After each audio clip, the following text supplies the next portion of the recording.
Saudações pessoal, tudo bem? A gente já fez a marcação e a formatação dessa página inicial aqui do nosso joguinho, então vamos começar a incluir o script de forma que ela se torne funcional, certo? Primeira coisa que eu vou começar fazendo é tratando aqui o nosso som. Antes de mais nada, para a gente poder reproduzi-lo, a gente precisa carregar. Então, vou copiar aqui o código para carregamento da música. Então, vou colocar a música tema clássico. Vou aqui na pasta, copio o nome da música para não ter erro, colo aqui .mp3. Salvei, então ele vai carregar e vai jogar aqui dentro. O que é que vai acontecer? Quando eu tocar ali no item, a gente vai precisar que essa música seja reproduzida. Ele vai começar lá com off, né? Quando eu toquei, ele vai carregar. Vou vir aqui no nosso botão e vou acrescentar mais uma classe. Como é que eu posso fazer isso? Ele já tem a classe Material Icon, vou dar só um espaço e acrescentar aqui o som. Então, eu tenho uma section ponto início, vou ter um botão ponto som. Então, quando eu clicar no botão, o que a gente vai fazer? Vou reproduzir a música do tema clássico. Então, play. Vamos ver se está funcionando. Vi aqui, F5, toquei no botão. Não sei se vocês escutam, né? Mas está reproduzindo. O que é que eu vou fazer agora? Eu tenho um único botão para tratar do som. Então, quando eu tocar uma vez, ele vai reproduzir. Quando eu clicar nele novamente, ele vai ter que parar aquela música. Então, o mesmo botão vai tratar de duas ações. Então, para isso, eu vou ter que fazer um condicional, né? O que é que eu vou verificar nesse condicional? Vocês poderiam também criar uma segunda variável, colocar uma flag, um data. Eu vou utilizar o próprio conteúdo do item, né? Então, quando tiver lá volume off, eu sei que a música não está sendo reproduzida.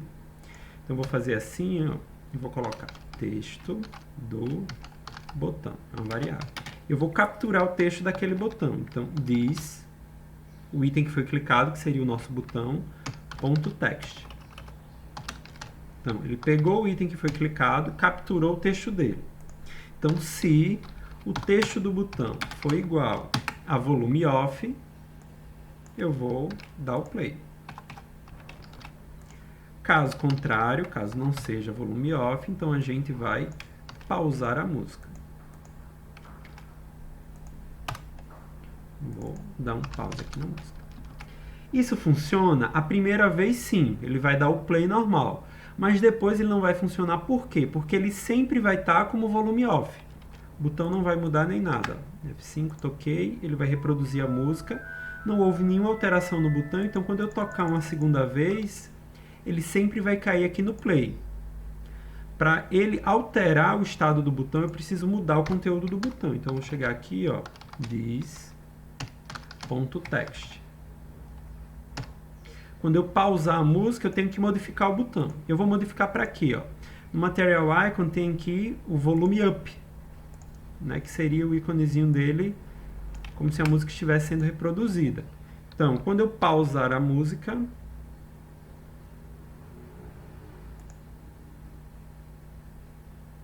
não, perdão, né? Quando eu colocar a música para tocar, aí eu vou botar o volume up. E quando eu pausar a música, aí eu retorno ele para volume off. O que é que isso aqui está fazendo? Ele está pegando o nosso botão e mudando o texto dele. Se ele foi volume off, eu mudo para volume up. Se ele não foi volume off, consequentemente vai ser volume up, eu vou tornar ele volume off. Isso faz com que o ícone ali, ó, seja trocado. Então, cliquei, a música vai ser reproduzida e ele tirou, né, o tracinho. Cliquei novamente, ele pausou a música e colocou o traço. Beleza? Então, essa parte do nosso item da música tá ok. O que é que eu preciso fazer agora? Eu vou precisar animar ali o nosso Harry. Ele fica como se ele estivesse simulando ali um voo, né, indo para cima e para baixo. Então, eu vou precisar movimentar aquele item. Observe que a gente vai movimentar o Harry, mas eu não quero que o iniciar se mova junto. Nem o iniciar, nem o pegue o pomo, nem o item que estiver abaixo. Isso faz com que a gente não possa utilizar margem ou padding para movimentar essa imagem. Eu vou precisar utilizar aqui tags de movimento que não mexam na hierarquia do documento. Ele não empurrem outros elementos para baixo. Então, para isso, eu vou precisar mudar o posicionamento da nossa imagem. Por padrão, todo todo elemento que é renderizado, ele tem um position static, ele fica lá parado na página. Eu vou colocar aqui um position relative, que isso vai nos dar a possibilidade de mover o elemento sem que eu impacte os demais elementos que estão em volta. Então, eu vou conseguir mover ali a nossa imagem sem mexer o botão, certo? Uma vez que eu já deixei ele com position relative, e agora eu posso mover ele sem impactar os demais elementos, eu vou chegar aqui, eu vou só colocar uma classezinha aqui antes, ó, já tinha colocado uma classe Harry, certo? Para que a gente consiga atingir ele mais fácil. Então, eu tenho uma section, ponto início, e aí eu tenho img, e a classe dela é Harry. Então, eu vou fazer animação. Uma vez que eu coloquei o position, eu posso então usar a movimentação do elemento com as propriedades top, left, right e button, certo? Então, o top dele, eu vou fazer com que ele suba 50px. Todo elemento ele vai começar com o top e o left 0. Então, no momento que eu colocar top menos 50, ele vai dar uma subida, porque ele estava no 0. E aí, depois, para ele descer, o que é que eu faço? Para ele descer, eu vou só repetir aqui o nosso animate. Uma vez que essa animação inicial acabar, ele vai estar em menos 50. Então, para eu mover ele para baixo novamente, eu só devolvo ele para o 0, certo?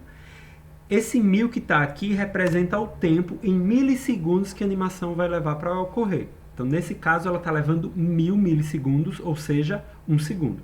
Vou só aumentar, vou colocar aqui 3 para que vocês consigam ver a animação num tempo mais espaçado e perceber melhor o resultado. Então, F5, ó, ele já está, subiu até o menos 50 e desceu para o 0 de novo. Subiu até o menos 50 e vai descer até o 0. É isso que vai acontecer, beleza? O que é que está ocorrendo? Nesse momento, isso só é executado uma única vez. Então, carreguei a página, ele vai subir para o menos 50 e depois descer para o 0. Só que para dar essa simulação que ele está ali como se estivesse voando, a gente precisa que isso seja executado continuamente. Para isso, existe uma função que pode fazer com que um conjunto de código seja executado em loop.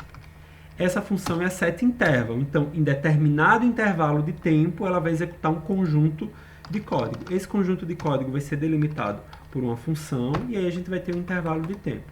Como ele leva 3 segundos para subir e 3 segundos para descer, eu deixei nosso intervalo de tempo 6 segundos. Então, a cada 6 segundos, ele executaria aqui a nossa animação. Com isso, eu teria um loop. Então, F5. Então, ele vai levar 3 segundos para subir, 3 segundos para descer, e aí a gente vai ter esse loop sendo executado. Dessa forma, a gente vai ter a impressão que o Harry está meio que flutuando ali na vassoura dele. Certo? Eu tinha colocado os 50 para vocês perceberem. Eu vou só reduzir aqui, vou botar 15, depois ele volta para o 0, a cada 1,5 segundo. 1500 milissegundos, 1500, e o tempo é 3. Então, ele leva 1500 para subir, 1500 para descer, 3 segundos para fazer a animação como um todo. Então, o botão da música já está ok, o Harry aqui, ele já está meio que flutuando, né? O que é que eu preciso fazer agora? Nosso último item é o nosso botão. Quando eu tocar nele, ele vai precisar me levar para uma próxima página.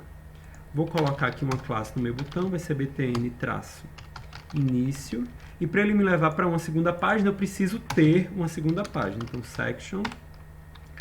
Vou colocar uma classe nela chamada jogo. Vou botar o H1 aqui. Esse é o jogo. Só para a gente ver que ele mudou de tela. Essa nossa segunda tela ela vai começar sem ser mostrada, né? Section.jogo. Então, display nome para ela. Aqui nada vai mudar, eu criei a section, mas ela está oculta. Então, o que é que vai acontecer? Quando eu clicar no nosso botão, ele vai me mandar para a section do jogo. Então, dentro da section início, abriu aqui o Photoshop, início, eu tenho um button.btn-início, que é a classe dele. Então, quando eu clicar nesse botão, o que é que vai acontecer?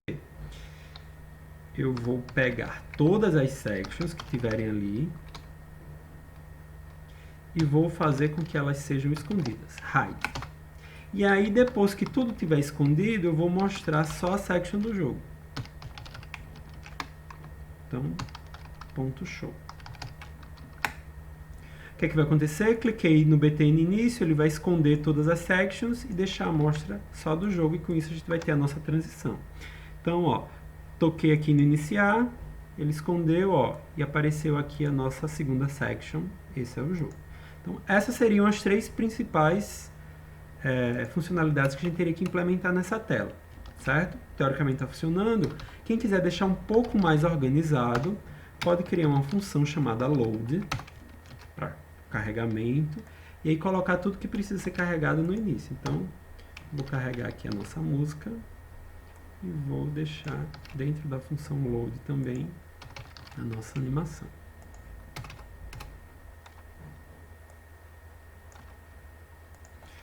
Professor, criei a função load, já está tudo certo? Não, você criou a função para fazer o load das coisas e depois você tem que executar. Senão ela não faz com que esse código de fato seja aplicado à página, né? Então fiz uma função para deixar as características que eu quero de carregamento e depois eu executo ela para que de fato ela seja aplicada à página.